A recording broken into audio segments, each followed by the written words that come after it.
আসসালামু আলাইকুম। জেনতারা নিউজ বাংলা অধিবেশন প্রবাহতে আপনাদের স্বাগত।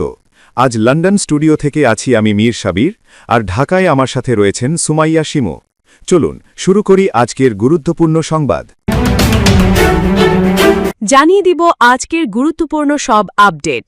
আন্তর্জাতিক সংবাদ প্রথমেই জানিয়ে দিব, পুতিন ইরানকে একা ছেড়ে দিলেন, রাশিয়া ইরানকে ফেলে ইসরায়েলের দিকে ঝুঁকছে। এরপর আরও জানিয়ে দিব, আবার যুদ্ধের দ্বারপ্রান্তে ইরান ও আমেরিকা জোট। এবং সর্বশেষ জানিয়ে দিব, ৩৬০ কিলোমিটার গতির টর্পেডো ইরানের ধামাকায় অস্থির আমেরিকা। শুনছিলেন সংবাদ শিরোনাম, এখন বিস্তারিত। তবে তার আগে অনুরোধ থাকবে, এই ভিডিওটিতে একটি লাইক, কমেন্ট এবং চ্যানেলটি সাবস্ক্রাইব করে জানিয়ে দিন কোন জেলা থেকে আমেরিকান যুদ্ধজাহাজকে ১০ সেকেন্ড সময়ও দিল না রাশিয়া, পথ আটকে সামনে উঠে এলো নিউক্লিয়ার সাবমেরিন, বা কোথা থেকে আপনি আমাদের এই ভিডিওটি দেখছেন এবং শুনছেন। পশ্চিম এশিয়ায় পাল্টাচ্ছে কূটনীতিক সম্পর্কের সমীকরণ। ইরানের সঙ্গে আমেরিকা ইসরায়েল জোটের যুদ্ধের প্রেক্ষাপটে রাজনৈতিক কূটনৈতিক কৌশলের পরিবর্তন নজর কেড়েছে বহু দেশের। বর্তমানে অত্যন্ত জটিল ও কৌশলগত ভারসাম্য দিয়ে কূটনীতি করছে মস্কো। পশ্চিম এশিয়ার সাম্প্রতিক যুদ্ধ পরিস্থিতিতে সরাসরি ইরানের পক্ষ নিতে দেখা যায়নি রাশিয়াকে, তবে মার্কিন আগ্রাসনের নিন্দা করেছে কড়া ভাষায়। আবার সম্প্রতি ইসরায়েলের ৭৮তম স্বাধীনতা দিবসে প্রকাশ্যে তাদের সঙ্গে দ্বিপাক্ষিক সম্পর্ক নিয়ে উচ্ছ্বাস প্রকাশ করে বিবৃতি দিয়েছে মস্কো, আর তাতেই বেড়েছে জল্পনা। তবে কি ইরানকে ছেড়ে ইসরায়েলের সঙ্গে পুরনো বন্ধুত্ব ঝালিয়ে নিতে আগ্রহী মস্কো?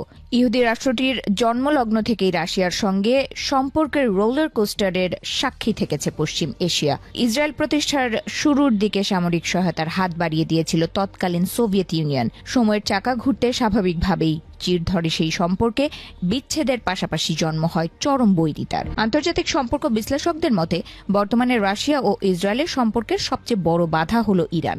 ২০২৫ এবং ২০২৬ সালে ইরান ও ইসরায়েলের মধ্যে সরাসরি সংঘাতে আনুষ্ঠানিকভাবে ইসরায়েলের হামলার নিন্দা করেছে রাশিয়া, তবে ইসরায়েলের নিন্দা করলেও ইরানকে সরাসরি কোনো বড় ধরনের সামরিক সহায়তা দেয়নি মস্কো। এদিকে দীর্ঘদিন ধরে সিরিয়ার আকাশে ইসরায়েলি বিমান বাহিনীকে কার্যক্রম চালাতে রাশিয়া যে নীরব সম্মতি দিয়ে আসছিল, তা এখন অনেকটাই নড়বড়ে। সিরিয়ায় বাশার আল আসাদ সরকারের পতনের পর রাশিয়া দ্রুত সেখানকার নতুন নেতৃত্বের সঙ্গে সমন্বয় করেছে, যাতে তাদের সামরিক ঘাঁটিগুলো সুরক্ষিত থাকে। অন্যদিকে সিরিয়ার রুশ উপস্থিতি ব্যবহার করে দেশটিতে ইরানের প্রভাব সীমিত রাখতে চেষ্টা করছে ইসরায়েল। যদিও বর্তমান উত্তেজনায় সিরিয়ার উপর ইসরায়েলের কৌশলগত অবস্থা ধরে রাখা আগের চেয়ে অনেক বেশি কঠিন হয়ে পড়েছে। এর ওপর ইউক্রেন যুদ্ধে রাশিয়াকে সহায়তা করছে ইরান, এতে করে ইসরায়েল কিছুটা ক্ষুব্ধ। অন্যদিকে ইউক্রেনকে ইসরায়েলি প্রতিরক্ষা প্রযুক্তি আয়রন ডোম দেওয়ার জন্য সবসময়ই তেল আবিবকে সতর্ক করে আসছে রাশিয়া। ইসরায়েল এখনো পর্যন্ত ইউক্রেনকে সরাসরি অস্ত্র গোয়েন্দা সহায়তা না দিয়ে ভারসাম্য বজায় রাখার চেষ্টা করছে। এই পরিস্থিতিতে রাশিয়া ও ইসরায়েলের সম্পর্ক এখনও কখনো মিষ্টি, আবার কখনো কড়া। দুটি দেশই একে অন্যের সম্পর্কে সতর্ক পদক্ষেপ করে চলছে। দুই দেশই একে অন্যের প্রয়োজন অনুভব করে, কিন্তু ইরানের সঙ্গে রাশিয়ার গভীরতা এবং পশ্চিমী দুনিয়ার সঙ্গে ইসরায়েলের ঘনিষ্ঠতা দ্বিপাক্ষিক সম্পর্ককে সব সময় একটি সরু সুতোর ওপর ঝুলিয়ে রেখেছে বলে মনে করছেন বিশেষজ্ঞরা। একটি সমৃদ্ধ জনপদ নিশ্চিহ্ন করার সব যোগ্যতায় প্রমাণ করে যাচ্ছে যুক্তরাষ্ট্র। বিশ্বজুড়ে চলমান সব সংঘাতে তাদের ছায়া স্পষ্ট। গত ২৬ বছরেই মার্কিনীরা হামলা চালিয়েছে অন্তত ১০টি দেশে। পরোক্ষ মদত দিচ্ছে ফিলিস্তিন ও ইউক্রেন সংঘাতেও। দেশটির সর্বশেষ টার্গেট এখন ইরান। বিশ্ব শান্তি প্রতিষ্ঠান নামে সন্ত্রাসবাদ চালিয়ে যাচ্ছে বিশ্বের একমাত্র পরাশক্তিটি। মার্কিন প্রেসিডেন্ট ডোনাল্ড ট্রাম্পের সবশেষ বার্তাই যেন এর সবচেয়ে বড় প্রমাণ। সংবাদ সম্মেলনে উচ্ছ্বসিতভাবে ট্রাম্প বলেন, মার্কিন নৌবাহিনী জলদস্যুদের মতো ইরানের তেল ও পণ্যবাহী জাহাজগুলো দখল করছে। একে লাভজনক ব্যবসা উল্লেখ করে তিনি বলেন, ইরানের সাম্প্রতিক প্রস্তাব গ্রহণযোগ্য নয়। প্রয়োজনে আবারও সামরিক পদক্ষেপের হুঁশিয়ারি দেন তিনি। ইরানের প্রস্তাবে ছিল সামরিক চাপ ও নৌ অবরোধ বন্ধ, নিজেদের পারমাণবিক কর্মসূচি সম্পূর্ণ শান্তিপূর্ণ এবং ক্ষেপণাস্ত্র উন্নয়ন আত্মরক্ষার্থে জানিয়ে তেহরান বলছে, এসব ইস্যুগুলো ছাড় দেয়া সার্বভৌমত্ব বিক্রির মতো, আর তাই তারা চায় যৌক্তিক পদক্ষেপ।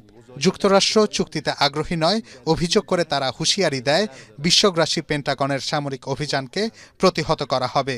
এদিকে পাকিস্তানের পররাষ্ট্রমন্ত্রী ইসহাক দার কুয়েতের শেখ জাররাহ জাবের আল আহমাদ আল সাবার সাথে আঞ্চলিক নিরাপত্তা ও অর্থনৈতিক পরিস্থিতি নিয়ে আলোচনা করেছেন।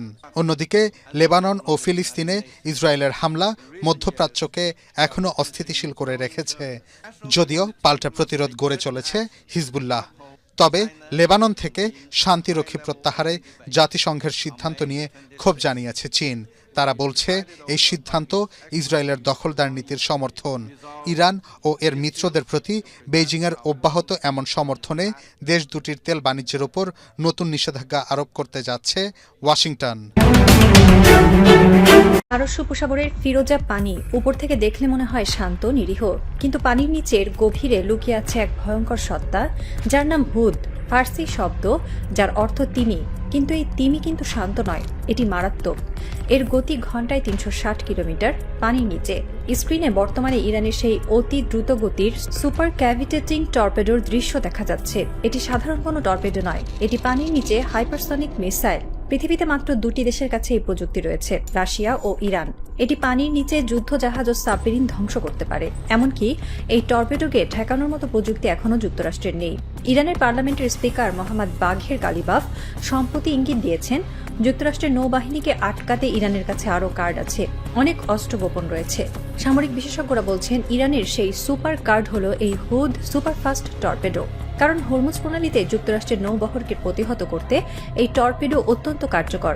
সাধারণ প্রযুক্তির মাধ্যমে এটিকে প্রতিরোধ করা প্রায় অসম্ভব। আকাশ থেকে আগত মিসাইল প্রতিরোধের জন্য আকাশ প্রতিরক্ষা ব্যবস্থা আছে, কিন্তু পানির নিচ থেকে ৬০০ কিলোমিটার গতিতে আসা এই টর্পেডোকে প্রতিহত করার জন্য যুক্তরাষ্ট্রের কাছে কোনো অস্ত্র নেই, শুধু জাহাজের মুভমেন্ট ছাড়া কিছু করার নেই। ২০০৬ সালে ইরান প্রথম এই টর্পেডোর পরীক্ষা চালায়। পরীক্ষার খবর পেন্টাগনে পৌঁছলে তোলপাড় শুরু হয়, কারণ এত দ্রুতগতির টর্পেডো আগে কখনো দেখা যায়নি।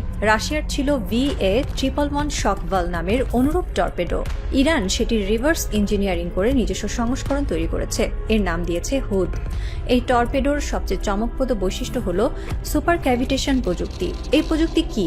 খুব সহজ ভাষায় বললে, পানির নিচে চলার সময় টর্পেডোটির সামনের অংশ থেকে গ্যাস নির্গত হয়। এই গ্যাস টর্পেডোটির চারপাশে এক বায়ুস্তরের বুদবুদ তৈরি করে, ফলে পানির ঘর্ষণ প্রায় শূন্যের কোঠায় নেমে আসে।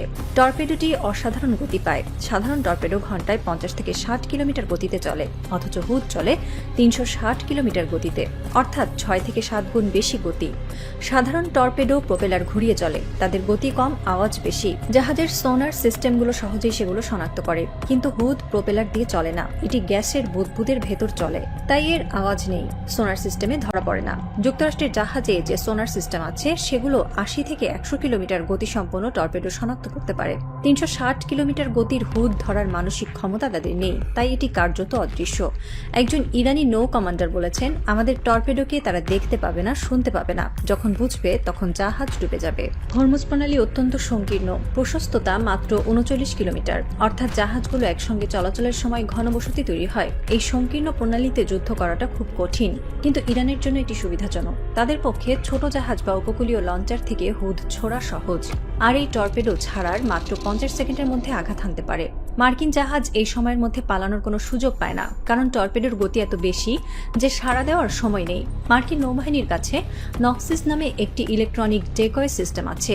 এটি ফেক সাউন্ড তৈরি করে সাধারণ টর্পেডোকে ভুল পথে চালিয়ে দেয়, কিন্তু হুদ আনগাইডেড। এটি কোনো শব্দ বা তাপ অনুসরণ করে না, বরং সোজা পথে চলে, তাই নক্সিস একে কোনোভাবে বিভ্রান্ত করতে পারে না। এটি সরাসরি জাহাজের তলদেশে আঘাত করে। হুদ খুব বড় অস্ত্র নয়, ওজন মাত্র ২ টন, কিন্তু ৩৬০ কিলোমিটার গতিতে আঘাত করলে একটি সাবমেরিন বা যুদ্ধ জাহাজ নিমিশেই তলিয়ে যেতে পারে, এমনকি বিস্ফোরণ ছাড়াই।